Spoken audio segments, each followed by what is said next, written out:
हर गांव की कोई न कोई पुरानी कहानी होती है, पर राजस्थान के वीरान सीमा पर बसा गांव बेलसरा की कहानी कुछ अलग थी। यहाँ दिन की शुरुआत सूरज से नहीं बल्कि घंटी से होती थी, और अजीब बात यह थी कि ये घंटी सूरज उगने से पहले बजती थी।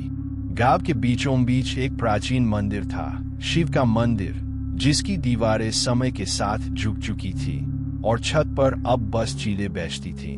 पर सबसे ऊपर एक लोहा जड़ी घंटी लटकती थी। किसी ने उसे कभी नहीं छुआ था, किसी ने उसे कभी हिलते हुए नहीं देखा था। फिर भी हर रात ठीक भोर से कुछ पहले लगभग 3:43 पर वह घंटी एक बार जरूर बजती थी। कोई उसे देख नहीं पाया था, कोई उसे रोक नहीं पाया था, क्योंकि जिसने भी जाने की कोशिश की वह कभी अगली सुबह तक जिंदा नहीं बचा। गांव के बुजुर्ग कहते थे, घंटी बजती नहीं, पुकारती है। जो जवाब देता है वह लौटता नहीं। पर शहर से आए एक युवक विशाल इन बातों को अंधविश्वास मानता था। वह एक डॉक्यूमेंट्री बना रहा था, गांवों के रहस्य नाम से, और बेलसरा उसकी सूची में अगला पड़ाव था। पहले 2 दिन कुछ नहीं हुआ। गांव वालों ने उसे मंदिर के पास न जाने की चेतावनी दी, पर विशाल हर रात मंदिर के सामने कैमरा लगाता, माइक ऑन करता और फिर सुबह रिकॉर्डिंग चेक करता। पर कैमरा हर बार भोर से 2 मिनट पहले अपने आप बंद हो जाता। तीसरी रात वह खुद रुकने का फैसला करता है। वह मंदिर की सीढ़ियों पर बैठा, जैकेट ओढ़े, कैमरा स्टैंड पर तैनात, माइक चालू और कानों में ईयरफोन लगाए। घड़ी की सुइयां जैसे धीमी हो गई थी। हर सेकंड एक सदी सा लगने लगा। 3:41। हवा थमी, पत्ते जड़ हो गए। एक कुत्ता जो दूर भौंक रहा था अचानक चुप हो गया। 3:42। मंदिर के अंदर से कुछ गिरने की आवाज आई, जैसे कोई धूलभरी चप्पलें खींचता हुआ चला हो। फायर। 3:43। घंटी बजी, न जोर से न धीमे, बस एक आवाज, लेकिन ऐसी कि जैसे पूरा गांव सुनता हो और आसमान कांप जाता हो। विशाल की आंखें खुली रह गईं। उसने कैमरा उठाया, चालू था, माइक चालू था। उसने मंदिर के अंदर देखा, कुछ नहीं। पर जब वह कैमरे की स्क्रीन पर झांका तो वहां जो दिखा वह कुछ ऐसा था जिसे उसने देखना नहीं चाहा था। एक बूढ़ी औरत, सूखे हुए बाल, बिना आंखों का चेहरा और कमर तक झुकी, मंदिर की घंटी से उलझी हुई दिख रही थी। पर असली डर तब शुरू हुआ जब वह औरत कैमरे की तरफ नहीं, सीधा विशाल की आंखों में देखने लगी। वह कैमरे में नहीं, उसकी आत्मा में झांक रही थी। फिर उसकी होंठ हिले और उसने कहा, तू सुन रहा है तो जवाब भी देगा। और कैमरा वहीं गिर गया। सिर्फ एक आखिरी फ्रेम रिकॉर्ड हुआ। घड़ी की सुई जो 3:43 पर अटक गई थी। उस सुबह गांव वालों ने मंदिर के बाहर विशाल का कैमरा पाया, टूटा हुआ। लेकिन विशाल कहीं नहीं मिला। केवल मंदिर की सीढ़ियों पर उसकी जैकेट पड़ी थी और उसकी जेब से एक ईयरफोन लटक रहा था, जिससे अब भी हल्की हल्की घंटी की आवाज आ रही थी। विशाल की गायब होने की घटना ने पूरे बेलसरा गांव में एक असहज खामोशी फैला दी। मंदिर के पास अब कोई नहीं जाता था, और जिन बच्चों को पहले मंदिर के सामने खेलते देखा जाता था वे अब मां की परछाई से बाहर भी नहीं निकलते थे। मगर बात यही नहीं रुकी। उस रात के बाद से मंदिर की घंटी सिर्फ 3:43 पर नहीं बल्कि हर तीसरे घंटे पर बजने लगी थी। पहली बार सुबह, फिर दोपहर, फिर शाम और आखिर में रात के उस घंटे पर जब सब सोते थे और जब कोई जवाब नहीं देना चाहता था। गांव के कुछ साहसी युवक, हरीश, बलवीर और नीरज, जिनकी दोस्ती बहुत गहरी थी, उन्होंने तय किया कि वे पता लगाएंगे कि वास्तव में क्या हो रहा है। तीनों ने एक पुरानी दरी ली, कुछ कैमरे, मोबाइल और रात भर की चाय की थैलियां साथ रखीं और मंदिर के सामने डेरा डाल लिया। घड़ी ने 1 बजने का संकेत दिया, फिर 2। अचानक हवा सर्द हो गई। नीरज ने कांपते हुए कहा, कुछ महसूस हो रहा है क्या? हरीश ने मुंह बनाकर कहा, बस ठंडी हवा है, डरने की जरूरत नहीं। बलवीर अब भी कैमरे के व्यू फाइंडर में झांक रहा था। 3:41। फिर वही सन्नाटा। तीनों को लगा जैसे समय ही थम गया हो। पेड़ हिलना बंद कर चुके थे। मंदिर की छाया अब जमीन पर नहीं, दीवारों पर चल रही थी, जैसे कुछ ऊपर से नीचे उतर रहा हो। 3:43। घंटी बजी। इस बार वह सिर्फ सुनाई नहीं दी, बल्कि महसूस हुई। एक कंपन, एक झटका, जैसे किसी अदृश्य हथेली ने उनके सीने को छुआ हो। बलवीर ने कांपते हाथों से कैमरा घुमाया। लेंस में जो दिखा उसने उसका खून जमा दिया। मंदिर के अंदर घंटी के ठीक नीचे विशाल खड़ा था। वही विशाल जो गायब हो गया था, पर उसके चेहरे पर कोई भाव नहीं था। आंखें सफेद और होंठ सिले हुए, और उसके पीछे एक साया, काली, लंबी, छत तक पहुंची हुई आकृति, जिसके चेहरे की जगह बस एक अंधा गड्ढा था। और वो विशाल के कान में कुछ फुसफुसा रही थी बार बार। तभी बलवीर की नजर स्क्रीन पर नीचे लिखी गई समय पर पड़ी। घड़ी 3:45 दिखा रही थी, लेकिन उनके पास की घड़ी 3:46। कैमरा 3 मिनट पीछे चल रहा था। मतलब जो वो देख रहे थे वो अतीत नहीं था, वो भविष्य था, वो अभी होने वाला था। बलवीर ने तुरंत कैमरा नीचे रखा और चिल्लाया, भागो! पर बहुत देर हो चुकी थी। हरीश अब मंदिर के एकदम पास जा चुका था। उसकी आंखें खुली और पीली पड़ चुकी थी, और उसकी जीभ अपने आप हिल रही थी, जैसे कोई और बोल रहा हो उसके अंदर से। नीरज पीछे हटने लगा, लेकिन उसके कानों में एक भारी सी आवाज गूंज रही थी। जिसने सुना वह बोलेगा, जिसने देखा वह पुकारेगा, जिसने जवाब नहीं दिया वह अंदर आएगा। और फिर मंदिर की घंटी फिर से बजी, बिना समय के, बिना कारण के। वो बस बजी और नीरज की आंखें काली हो गईं। सुबह गांव वालों को मंदिर के सामने 3 जोड़ी चप्पलें मिली और एक मोबाइल, जिसमें आखिरी वीडियो फाइल का नाम था Gani_0343_response.mp4। लेकिन फाइल अब भी नहीं खुलती थी। गांव वालों ने मंदिर को चारों ओर से ईंटों से बंद कर दिया, घंटी को लोहे की जंजीरों में बांध दिया और हर दीवार पर हनुमान चालीसा लिखवा दी। लेकिन एक बात आज तक नहीं बदली। हर भोर 3:43 पर एक आवाज अब भी गूंजती है। घंटी की आवाज नहीं, बल्कि कोई है जो मंदिर के अंदर से कहता है, मैं अब अकेला नहीं हूँ। बेलसरा गांव ने मंदिर को चारों ओर से बंद तो कर दिया था, लेकिन जो भीतर था वह ईंटों और मंत्रों से नहीं रुकता। गांव वालों को अब यह बात समझ आने लगी थी। 3 महीनों के भीतर ही गांव के कुत्ते भौंकना छोड़ चुके थे, गायों ने दूध देना बंद कर दिया था, और सबसे भयानक बात, हर चौथे बच्चे के सपने में मंदिर आता था। वे बच्चे रात को चिल्ला उठते थे, उनके हाथ हवा में किसी अदृश्य रस्सी से लड़ते दिखाई देते थे, और वे कहते थे, घंटी मेरे अंदर बज रही है। सरपंच ने एक दिन निर्णय लिया कि मंदिर को पूरी तरह तोड़ दिया जाए। एक जेसीबी मशीन मंगाई गई और दोपहर के समय काम शुरू हुआ। पहला फावड़ा मंदिर की दीवार पर गिरा और तुरंत ही मशीन का इंजन बंद हो गया। मैकेनिक बुलाया गया। उसने कहा, इंजन जल गया है, जैसे किसी ने भीतर से आग लगाई हो। दूसरी मशीन मंगाई गई। जैसे ही उसने मंदिर की छत को छुआ, मशीन के ऑपरेटर की चीख निकल गई। उसकी आंखें सफेद हो गई थी। वह चिल्ला रहा था, घड़ी 3:43, वो आ रही है, उसने मेरा नाम लिया है। उसके शरीर से किसी ने खून नहीं निकाला, पर वह सूख गया, जैसे 50 साल एक पल में गुजर गए हो। अब गांव डर गया। मंदिर को यूं ही छोड़ दिया गया। इधर शहर में एक युवती, सिया, ने 3 युवकों की गुमशुदगी और कैमरा फाइल के आधार पर एक रिसर्च शुरू की। सिया पैरानॉर्मल एक्टिविटी की स्टूडेंट थी, और उसका विश्वास था कि कुछ आवाजें समय के लूप में फंस जाती है। उसने बेलसरा जाने का निश्चय किया। जब वह गांव पहुंची, तो सबसे पहले मंदिर के पास गई। मंदिर अब जंजीरों में बंद था और लोहे की कीलें दीवारों में झोंकी गई थीं। पर सिया ने देखा, हर कील पर कुछ लिखा था। किसी पर देखा, किसी पर सुना, किसी पर बोला और एक कील पर जवाब दिया। सिया ने अपना रिकॉर्डिंग यंत्र निकाला और दरवाजे के पास रखा। उसने खुद को एक नोट भी रिकॉर्ड किया।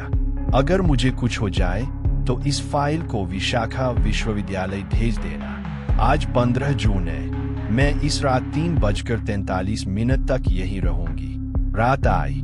सिया मंदिर के सामने बैठी थी। उसके पास कागज, माइक, कैमरा और एक घड़ी थी जो हर मिनट पर बीप कर रही थी। 3:41। हवा थम गई। सिया ने एक कंपी महसूस की, जैसे किसी ने उसकी रीढ़ को छुआ हो। फिर मंदिर के दरवाजे से खलखल की आवाज आने लगी, जैसे अंदर कोई अपनी उंगलियां चलाकर किसी दरवाजे पर कुछ लिख रहा हो। 3:43 घंटी बजी, इस बार जोर से, इतनी जोर से कि हवा में कंपन फैल गया। सिया का रिकॉर्डर वहीं गिर गया, लेकिन सिया भागी नहीं। वह सामने गई, मंदिर के लोहे की जंजीरों को छूकर बोली, मैं सुन रही हूँ, पर मैं जवाब देने नहीं आई हूँ। मैं बस समझने आई हूँ। मंदिर की घंटी फिर बजी। धीरे, एक बार, फायर, 2 बार, फायर, 3 बार। हर बार एक अलग स्वर, एक अलग गूंज। फिर मंदिर के अंदर से एक फीकी सी रोशनी फैली। घंटी अब दिख रही थी, पर वह किसी रस्सी से नहीं, किसी के बालों से लटक रही थी। काले, लंबे, उलझे बाल जो मंदिर की छत से नीचे झूल रहे थे, और बालों के सिरों से खून टपक रहा था। तभी मंदिर की दीवार पर सिया ने एक आकृति देखी। वही बूढ़ी औरत जिसके बारे में कैमरे में रिकॉर्ड हुआ था। वह अब सिया की तरफ देख रही थी और होंठ हिला रही थी। तू सुनने आई है तो कुछ लेकर जाएगी। घंटी की आवाज अब तेरी सांस में बसी है। सिया पीछे हटी, मगर अब बहुत देर हो चुकी थी। उसका शरीर भारी लगने लगा, सांस तेज और फिर अंधेरा। अगली सुबह मंदिर के पास कुछ नहीं मिला, सिर्फ एक रिकॉर्डिंग डिवाइस जिसमें अंतिम वाक्य गूंज रहा था। घंटी अब हर जगह बजेगी जहां कोई उसे सुनने को तैयार होगा। कहा जाता है अब भी जब किसी शहर में भोर से ठीक पहले बिना कारण की घंटी बजती है, तो वह आवाज सिया की सांस से आती है, क्योंकि उसने जवाब नहीं दिया था, पर घंटी ने उसे चुन लिया था।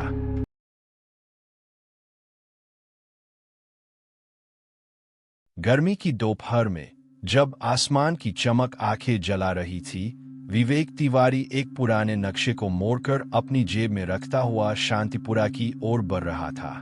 वह पेशे से एक इतिहासकार था, लेकिन दिल से वह अतीत की कहानियों में खो जाने वाला एक खोजी आत्मा था। वह गांव जो उसने वर्षों पहले किसी ताम्रपत्र पर देखा था, अब उस पर हावी होने लगा था। उसके मन में एक गूंज थी, शांतिपुरा में फूल नहीं सड़ते, वे सराते हैं। गांव तक पहुंचने के लिए उसे बस से 2 दिन और फिर पैदल 3 घंटे लग गए थे। रास्ते में उसे सिर्फ सूखे कुएं, चुप खड़ी झोपड़ियां और छायाएं दिखाई दी। लेकिन अजीब यह था कि गांव की सीमाओं के पास आते ही चारों ओर फूलों की गंध भर गई थी, वो भी ऐसी जो ताजगी नहीं, सड़न और पीड़ा से भरी थी। शांतिपुरा एक खामोश गांव था। वहां कोई स्वागत नहीं करता, कोई प्रश्न नहीं पूछता और कोई उत्तर नहीं देता। गांव के हर घर की छत पर सूख चुके फूलों की माला लटक रही थी, जैसे कोई श्रापित उत्सव वहीं ठहर गया हो। विवेक को सबसे पहले मंदिर की ओर खिंचाव महसूस हुआ। बरगद के नीचे बना शिव मंदिर, जो गांव के बिल्कुल मजे में था। मंदिर के द्वार पर लोहे की साकलें लटकी थी, जिन पर जंग का रंग नहीं, बल्कि किसी पुराने खून की गंध थी। दरवाजा खड़खड़ा कर खुला और अंदर अंधकार बिखरा पड़ा था। मंदिर के भीतर हर दीवार पर मोगरा, गेंदा और गुलाब के सूख चुके फूल चिपके हुए थे, जैसे किसी ने उन्हें वहां चिपकाया नहीं, वे स्वयं वहां सड़ते सड़ते चिपक गए हो। गर्भगृह में एक टूटा हुआ शिवलिंग था, जिसके चारों ओर बिखरी हुई रात और रात में जमी एक माला, वो भी पूरी तरह काली, जर चुकी, पर गंध भी इतनी तीखी थी कि विवेक को सांस लेना मुश्किल हो रहा था। विवेक ने झुककर माला को छूने की कोशिश की और उसी पल हवा जैसे रुक गई। मंदिर की छत से एक धीमी सी फुसफुसाहट गूंजने लगी, फूलों को अपवित्र मत कर, ये अब पूजा नहीं, प्राण लेते हैं। और फिर उसे एक तेज झटका लगा, जैसे उसके शरीर में कोई और घुस आया हो। उसके चारों ओर एक दूसरा समय उभरने लगा।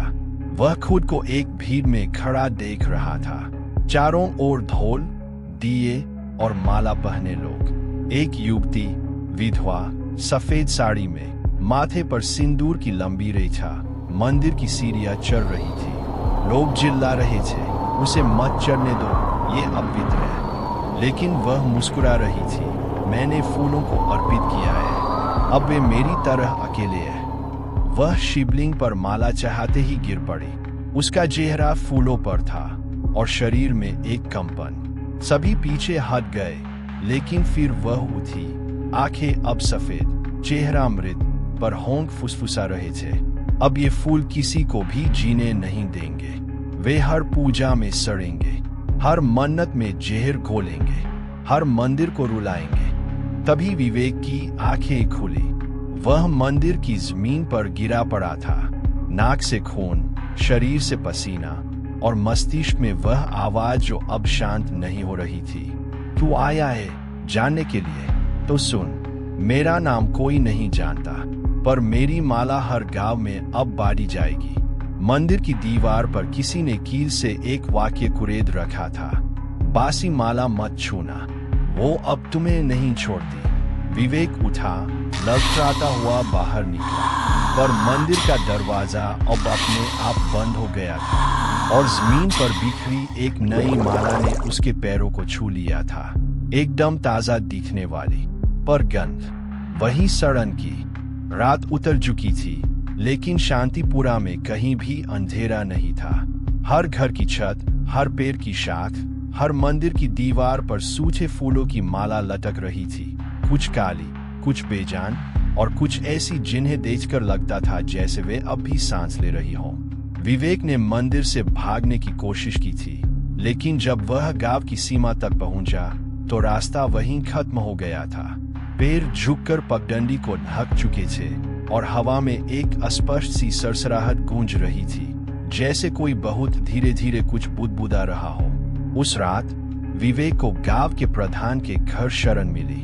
प्रधान जी का नाम था हरिनारायण।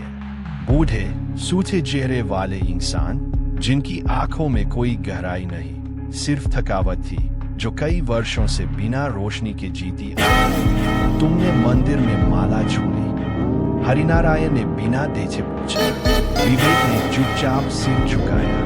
बूढ़ा थक गया, फिर बहुत धीमी आवाज में कहा, अब तुमसे वो माला कभी नहीं हटेगी, भले तुम उसे फेंक दो या जला दो, वो अब तुम्हारे भीतर है। तुम जहां जाओगे फूल वहीं सड़ेंगे। उस रात विवेक ने सपना देखा। वो युवती जो पहली रात के दर्शन में मंदिर में गिरी थी, अब एक झील के किनारे बैठी थी। उसके बालों में हजारों माला लटकी थी और हर माला के भीतर एक बच्चा रो रहा था। वह बोली, मैंने कभी किसी को श्राप नहीं दिया था, मैंने बस प्रार्थना की थी, पर जब मेरी प्रार्थना बासी समझी गई तो फूलों ने मेरा बदला लिया। विवेक हड़बड़ाकर उठा। उसके तकिए पर एक सूत चुकी माला पड़ी थी, वही मोगरे की जो मंदिर में थी, लेकिन अब वह हिल रही थी जैसे सांस ले रही हो।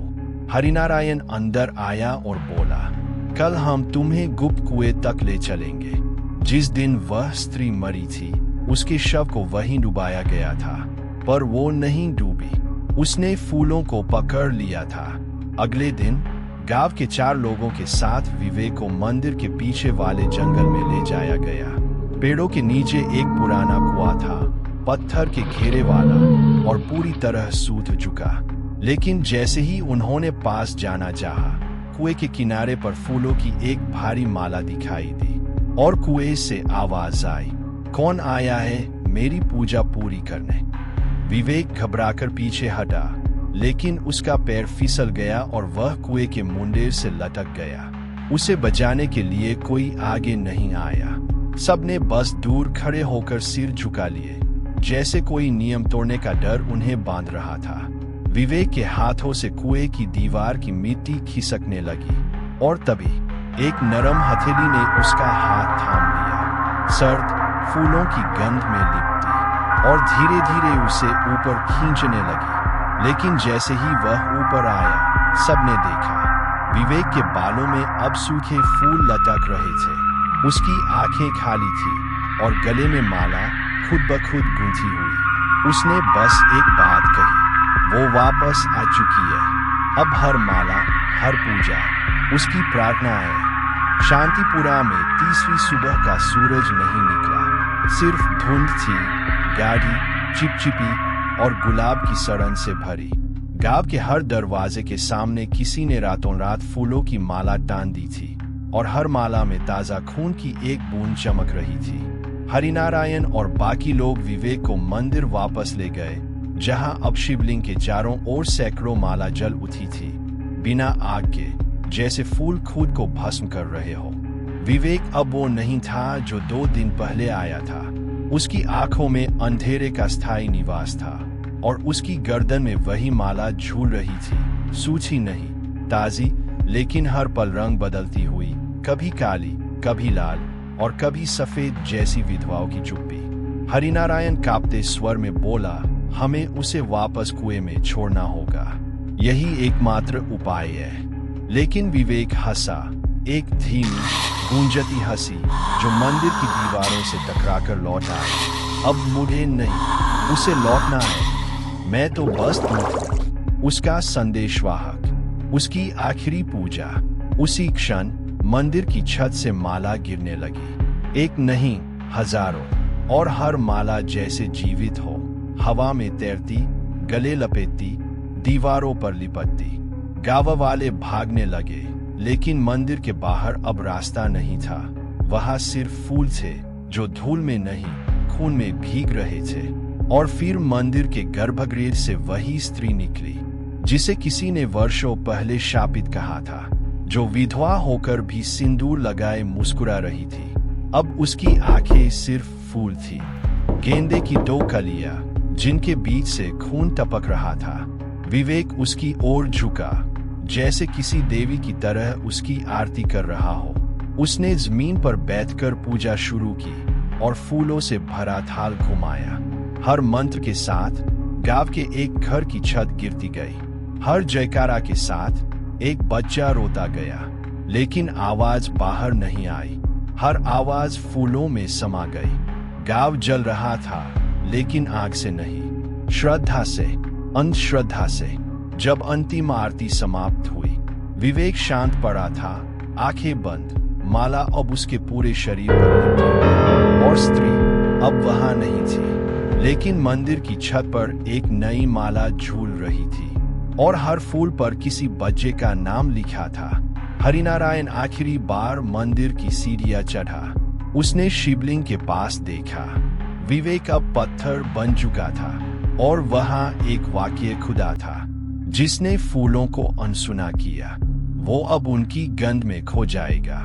आज भी जो भी यात्री शांतिपुरा के पास से गुजरता है, उसे सड़क किनारे मोगरे की तेज गंध आती है और उसके बैग में कहीं ना कहीं एक सूखी माला छुपी होती है, बिल्कुल वही जो अब किसी की प्रार्थना नहीं, किसी की सजा है।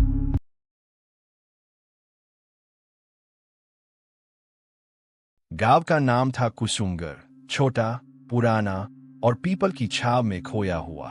यहाँ हर शादी से पहले एक रिवाज होता था। दुल्हन को मंदिर की सीढ़ियों पर बैठाकर 7 धागे बांधे जाते थे, हर धागा एक वचन का प्रतीक। माना जाता था कि अगर किसी भी धागे की गांठ टूट जाए तो शादी अधूरी मानी जाती है और उसका शगुन बन जाता है, किसी और के लिए अशुद्ध, किसी के लिए श्राप। अनामिका की शादी गांव के सबसे अमीर लड़के अर्पित से तय हुई थी। घर में गीत गूंज रहे थे, दरवाजे पर हल्दी की खुशबू बसी थी, लेकिन मंदिर के पुजारी ने जब 7वां धागा बांधा तो उसका चेहरा फीका पड़ गया। गांठ नहीं बंध रही थी।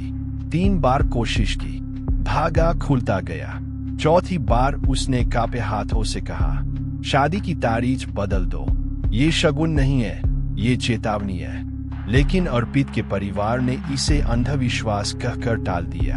शादी की तैयारी उसी दिन के लिए जारी रही। शाम को बारात आई, हाथियों, घोड़ों और शहनाइयों के साथ। अनामिका की मां ने उसकी आंखों में काजल लगाया और कहा, अब ये घर तेरा नहीं, मत पलटना। मंडप सजा था, पंडित मंत्र पढ़ रहे थे।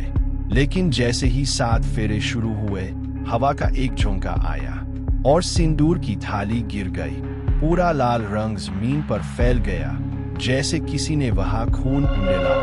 शगुन की आवाजों के बीच एक चीख गूंज गई, किसी बूढ़ी औरत की, जो भीड़ में कहीं नहीं दी थी। पंडित ने थाली फिर से उठाई, लेकिन अब उसमें सिंदूर की जगह रात थी। सब सन्न। दुल्हन की मां कांपते हुए बोली, शगुन टूट गया। अर्पित ने जिद करके फेरे पूरे किए, लेकिन जैसे ही उसने अनामिका की मांग में सिंदूर भरा, अनामिका ने आंखें बंद कर ली और फिर खोली ही नहीं। उसे होश में लाने की हर कोशिश बेकार गई। डॉक्टर ने कहा कोमा में है। लेकिन अजीब बात है, ना दिल की गति बदली, ना दिमाग बंद हुआ, जैसे किसी इंतजार में रुकी हो। अर्पित ने उसे शहर के सबसे अच्छे अस्पताल में भर्ती करवाया, लेकिन अनामिका की आंखें नहीं खुली।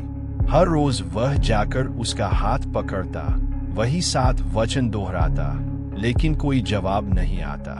और फिर 3 महीने बाद, जब अर्पित ने हार मानकर दूसरी शादी करने का निर्णय लिया, उसी दिन सुबह अस्पताल के नर्सिंग स्टाफ ने पाया अनामिका के तकिए पर 7 धागे पड़े थे और हर धागा खुला हुआ था। उस दिन से कुसुमगर में एक मान्यता और जुड़ गई, अगर किसी शादी के मंडप में हवा अचानक तेज हो जाए या सिंदूर की थाली गिरे, तो समझ लेना कहीं कोई अधूरी शादी अब भी किसी वचन का इंतजार कर रही है। शहर के अस्पताल की 17वीं मंजिल पर ICU 3 में अनामिका अब भी वैसे ही थी, आंखें बंद, सांसें धीमी और शरीर में कोई हरकत नहीं। नर्सें उसे स्लीपिंग ब्राइड कहती थी, सोई हुई दुल्हन। 3 साल बीत गए थे।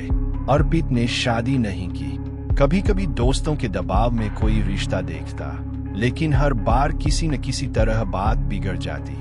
कभी लड़की का एक्सीडेंट हो जाता, कभी वरमाला के समय मंडप गिर जाता, कभी किसी की मां बीमार पड़ जाती। किसी ने मजाक में कहा था, शायद तेरी पहली दुल्हन अभी भी तुझे छोड़ने को तैयार नहीं। वो हंसा था, लेकिन अंदर से कांप गया था। एक दिन अस्पताल से कॉल आया। ड्यूटी नर्स की आवाज घबराई हुई थी, सर, अनामिका की उंगलियां आज ही थी। और जब ECG मॉनिटर पर नजर गई, तो कुछ अजीब देखा। स्क्रीन पर 7 लकीरें बनी थी, ठीक वैसी जैसे धागे हो। अर्पित भागा भागा अस्पताल पहुंचा।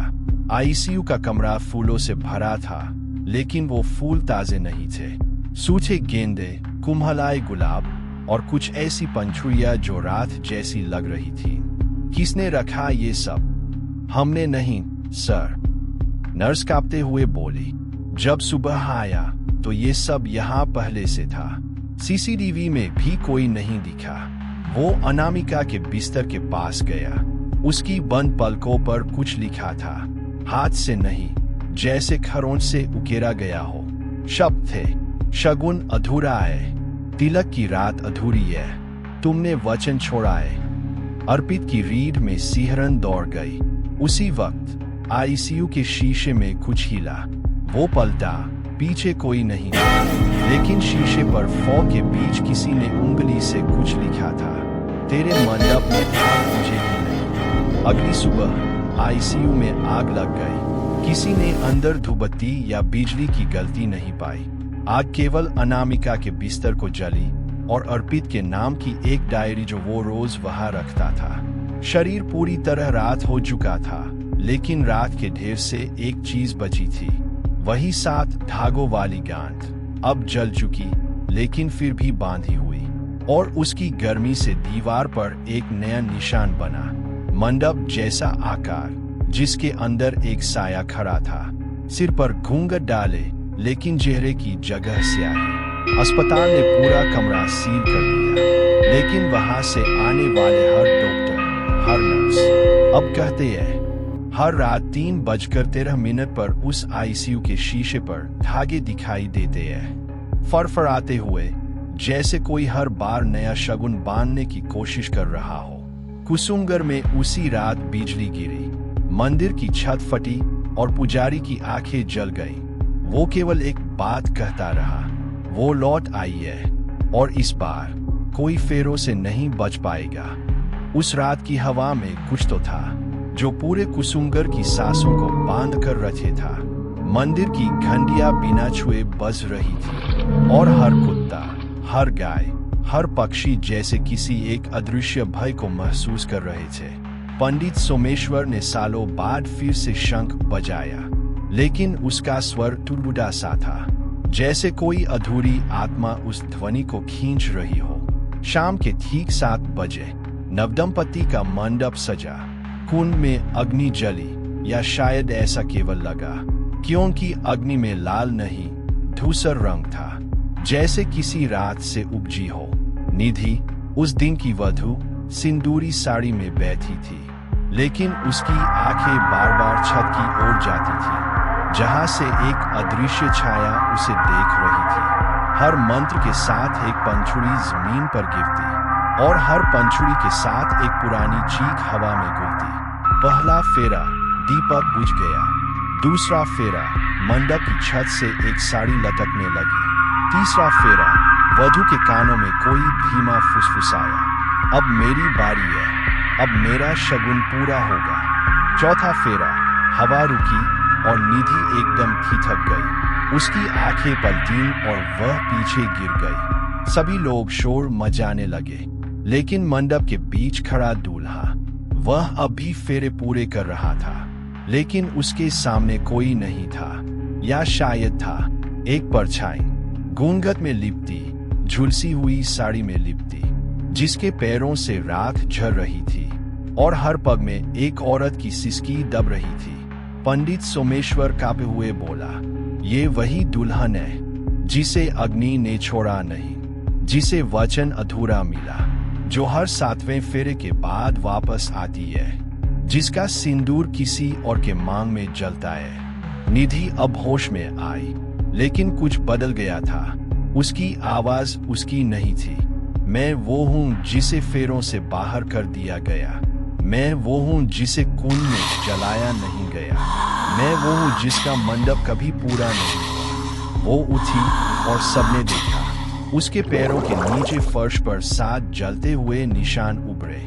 हर निशान से धुआं उठ रहा था, हर धुएं में एक चेहरा, किसी अधूरी दुल्हन का, किसी टूटे हुए वचन का, किसी जलते हुए स्वप्न का। उसने अपनी माँ की ओर देखा, मुझे अब रोक मत, मुझे मेरा शगुन पूरा करना है, वरना हर बार मैं किसी और की शादी में लौटूंगी। फिर वो चली अकेली, अग्नि के 7 फेरों की उल्टी दिशा में। हर कदम पर उसकी साड़ी जलती गई, हर फेरे में उसकी आवाज कांपती रही, और 7वें फेरे पर कुंड की आग अपने आप बुझ गई। मंडप में अब कोई नहीं था। सुरफरात, कुछ धागे, एक अधूरी तस्वीर, और वो मंगलसूत्र जिस पर किसी ने खून से लिखा था, शगुन अब भी अधूरा है। उस रात के बाद गांव में कोई शादी नहीं हुई, मंदिर का द्वार बंद कर दिया गया, लेकिन हर साल सावन की 7वीं तारीख को मंदिर की घंटियां अपने आप बजती है और हवा में सिंदूर तैरता है, जैसे कोई पूछ रहा हो, क्या अब मेरी बारी है।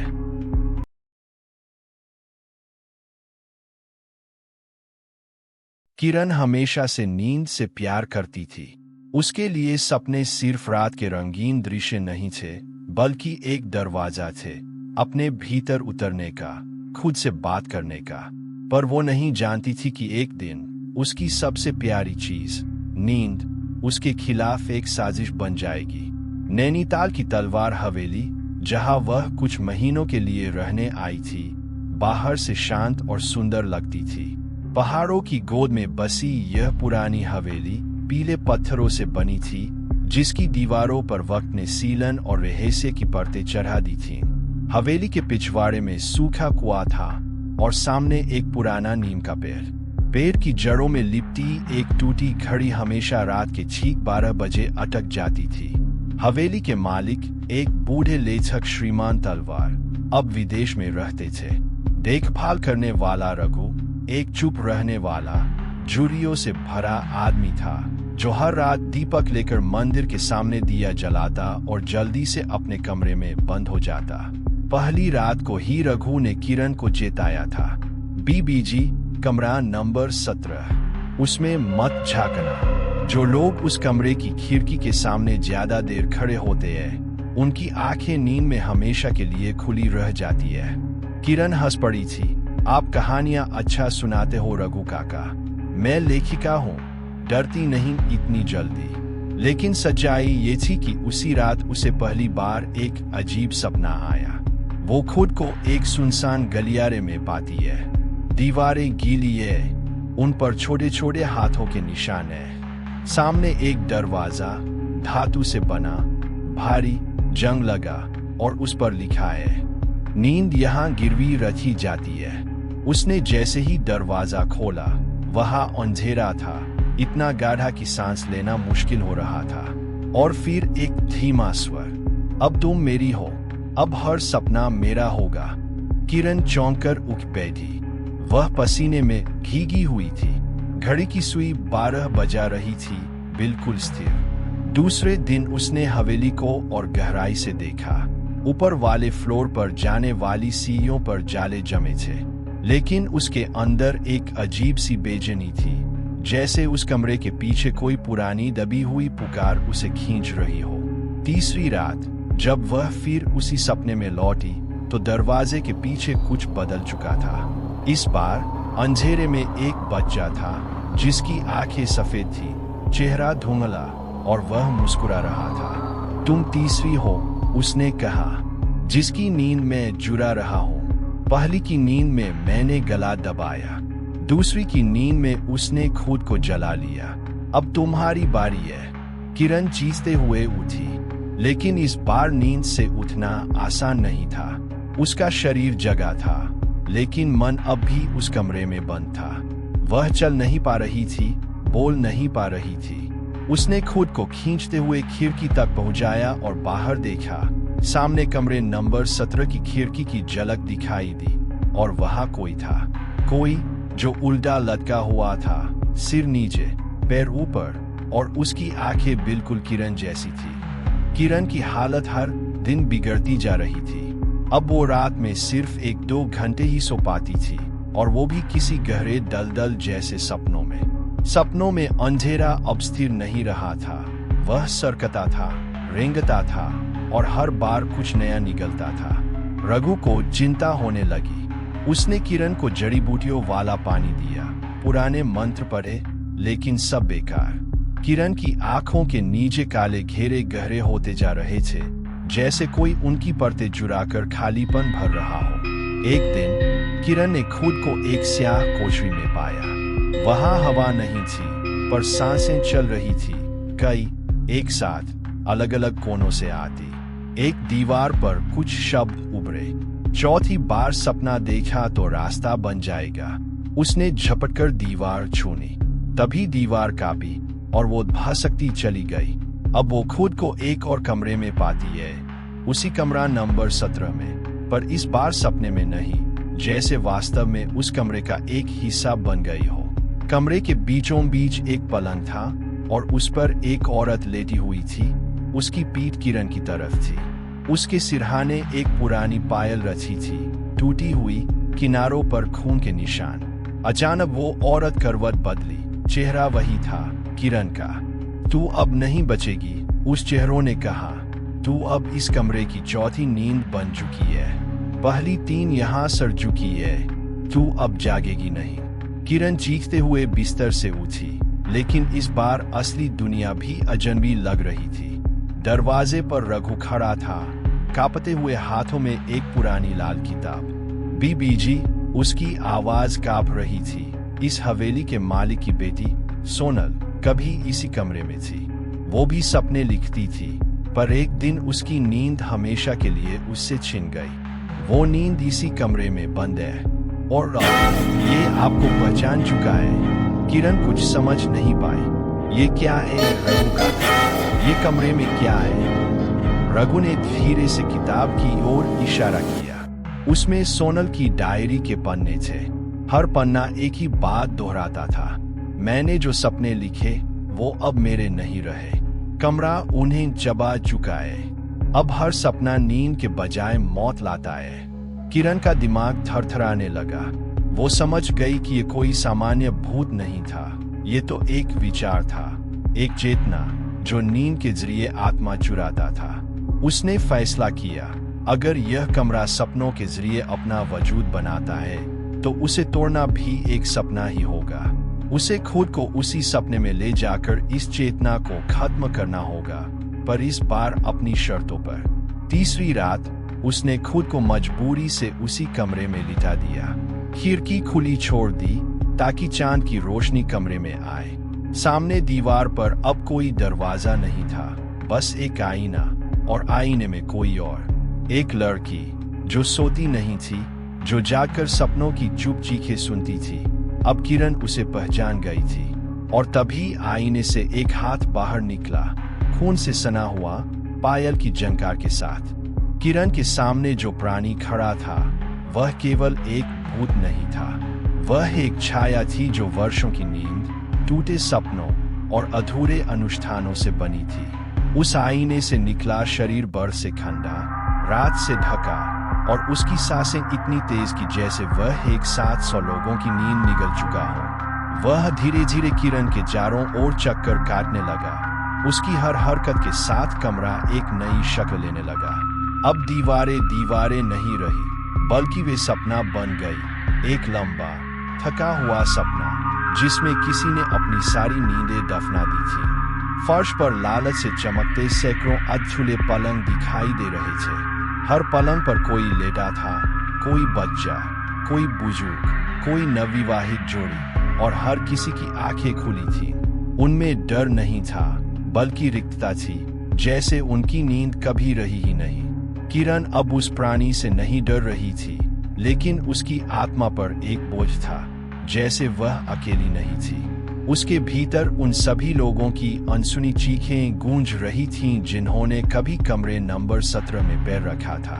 वह जानती थी उसे केवल प्राणी से नहीं लड़ना था, उसे उस नींद से लड़ना था जो कभी आई ही नहीं। उसने आंखें मूंदी और धीरे धीरे अपने भीतर झांकने लगी। उसे याद आया बचपन में जब वह पहली बार माँ के साथ गांव के कुएं पर गई थी। माँ ने उसे कहा था, हर कुआं 2 बातें छुपाता है, पानी और वह आवाज जो कभी बाहर नहीं आती। उसने गहराई से सांस ली और खुद को वहीं ले गई, सपने के उस कुएं में जहां उसने बचपन में पहली बार कुछ मांगा था। माँ, मुझे कभी डरावने सपने न आए। लेकिन अब वह सपनों से भाग नहीं रही थी, वह उन्हीं से युद्ध करने आई थी। कमरे की हवा भारी होने लगी। प्राणी अब जीतने लगा, एक अजीब गूंज, जैसे वह खुद को खोते जा रहा था। उसका चेहरा दरकने लगा और उसकी आंखें अब भी काली, धीरे धीरे नींद की परछाइयों में बदलने लगी। किरण ने अपना हाथ उठाया और मन ही मन उस दिए का ध्यान किया जो उसकी माँ हमेशा सिरहाने रखती थी। वह दिया अब उसकी आत्मा में जलने लगा, एक स्वप्न जो सपनों को बांध नहीं बल्कि आजाद करता है। कमरे में एक गड्ढा फूट पड़ा, गहरा, काला, और उसमें से निकली रोशनी ने प्राणी को घेर लिया। कमरे के हर पलंग पर लेटे चेहरे अब शांत हो रहे थे। उनकी पलकें भारी होने लगी और पहली बार उन्होंने गहरी नींद में डूबना शुरू किया। किरण ने प्राणी से कहा, अब तुझे नहीं जगना, तू वर्षों से दूसरों की नींद चुराता आया है, अब सोने की तेरी बारी है। वह प्राणी एक अंतिम कराह में समा गया, जैसे किसी ने वर्षों पुराना ग्रंथ बंद कर दिया हो। सवेरा हो चुका था। हवेली के बाहर पक्षियों की चहचहाहट सुनाई देने लगी। कमरे की खिड़की खुली और पहली बार सूरज की किरणें उस आईने पर पड़ी, जो अब केवल एक साधारण कांच था। कोई दरवाजा नहीं।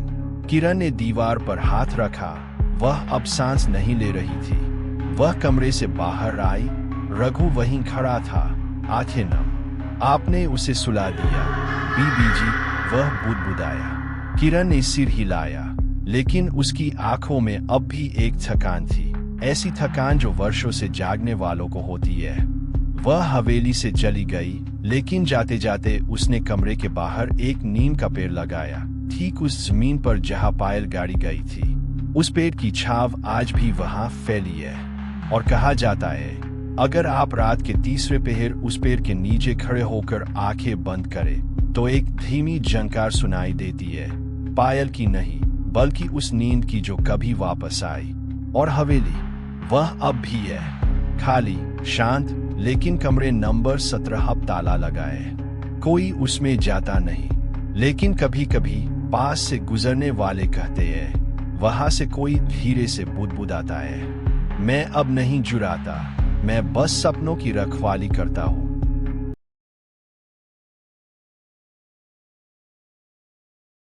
उत्तर भारत की सीमा पर, जहां नदियां सूख कर खाइयों में बदल चुकी थी और रातें धड़कनों को निगलने लगी थी, वहां बसा था एक गांव, अंधेरीपुर। यह नाम शायद पहले कुछ और रहा होगा, लेकिन अब लोग केवल इसी नाम से जानते थे, जैसे गांव ने खुद ही अपनी पहचान मिटा दी हो। गांव के बीचों बीच एक पगडंडी धूल से ढकी हुई सीधे एक टूटी फूटी दीवार तक जाती थी, जहां कभी विशाल मंदिर खड़ा था, नागेश्वर धाम। अब केवल उसका नाम हवा में गूंजता था और उसकी छाया गांव के हर कोने में बसरी रहती थी।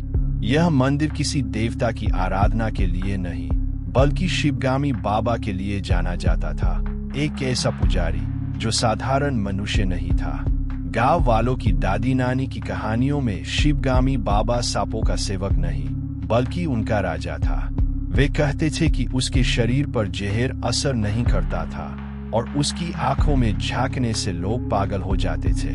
उसने मंदिर को तांत्रिक क्रियाओं का केंद्र बना दिया था। रात के तीसरे पहर वह नागमंत्रों की गूंज के साथ अनुष्ठान करता था, और उसी समय गांव के कुओं से पानी नहीं, काले सांप निकलते थे। बाबा हर सावन की अमावस्या को महायज्ञ करता, जिसमें खून बहता था, लेकिन कभी किसी ने यह नहीं जाना कि वह खून किसका था। केवल यह पता चलता कि अगली सुबह कोई न कोई गायब होता, और मंदिर के पिछवाड़े में जमीन कुछ ज्यादा गीली होती थी। फिर एक रात, लगभग 27 साल पहले, सब कुछ बदल गया। उस दिन हवा नहीं चल रही थी, लेकिन मंदिर की घंटी लगातार अपने आप बज रही थी। गांव वाले बंद दरवाजों के पीछे दुबक कर मंत्रों की गूंज सुनते रहे, और तभी बिजली कड़की, बिना बारिश के। मंदिर से एक नारंगी रोशनी उठी, जैसे अग्निकुंड फट पड़ा हो, और उसके बाद सन्नाटा। अगली सुबह शिवगामी बाबा कहीं नहीं था। मंदिर के मुख्य दरवाजे पर 7 सांपों की खालें रची थी, ताजा खून से भीगी हुई, और मंदिर के ऊपर दीवार पर लिखा था किसी नुकीली चीज से, मैं लौटूंगा जब वंश की अंतिम सांस बचेगी। गांव ने तब से मंदिर को सील कर दिया। नाग पूजा पर पाबंदी लगाई गई। हर सावन को लोग घरों में बंद रहते, नीम के पत्ते दरवाजों पर टांगते और मंत्र बुदबुदाते। लेकिन अब कुछ बदल रहा था। इस साल सावन शुरू होते ही अजीब घटनाएं फिर से होने लगी।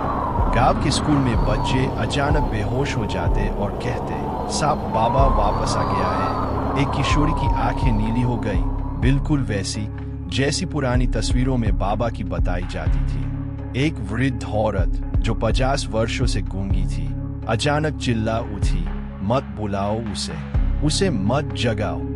गांव का युवा आरव, जो अब शहर से पढ़ाई करके लौटा था, इन सबको अंधविश्वास समझ रहा था। लेकिन जब उसकी बहन की शादी की पहली रात घर के आंगन में सांपों का झुंड बैठा पाया गया, और उनमें से एक उसके दादा की आवाज में बोल उठा, वंश लौट आया है, तब आरव के होश उड़ गए। उसी रात आरव को नींद में मंदिर की सीढ़ियां दिखीं।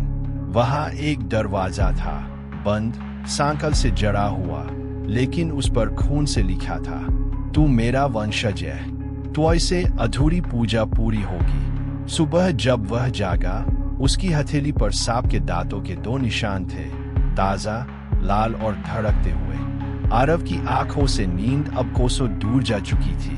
हथेली पर सांप के दांतों के निशान उस दर्द की तरह धड़क रहे थे जिसे वह न तो समझ पा रहा था, न ही किसी को दिखा सकता था। उसने अपने दादा की पुरानी संदूक को खंगालना शुरू किया, उस उम्मीद में कि कहीं कोई पुराना कागज, ताबीज या चित्र उसे इस रहस्य के पास पहुंचा दे। पुरानी संदूक के भीतर तहों के बीच छिपा हुआ एक चमड़े का पुर्जा मिला, जिस पर तांत्रिक लिपि में कुछ लिखा था।